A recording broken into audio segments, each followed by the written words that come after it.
In the event of a flat tire, first, make sure you're parked on a firm, level surface, safely away from traffic. Avoid ice or slippery areas.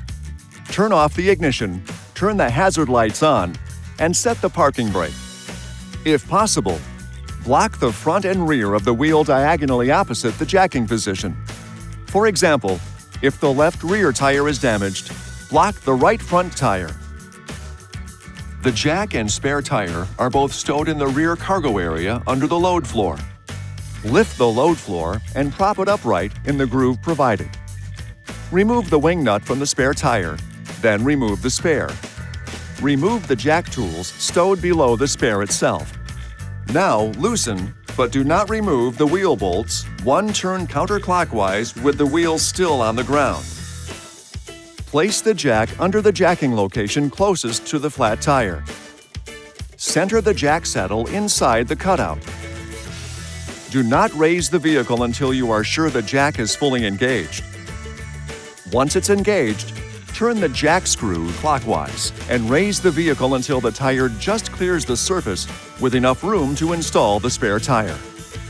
Remember, minimum tire lift provides maximum stability.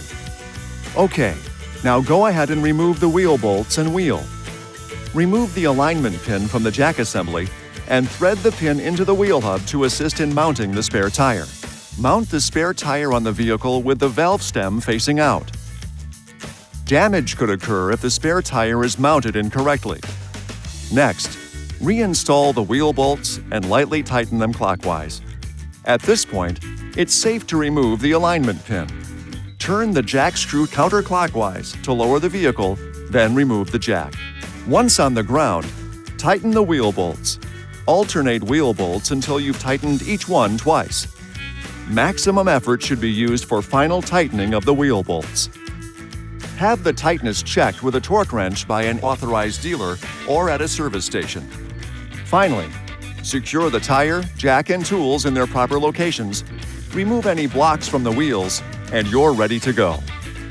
This video is not intended to take the place of your owner's manual. For complete details and other important safety information, please see your owner's information.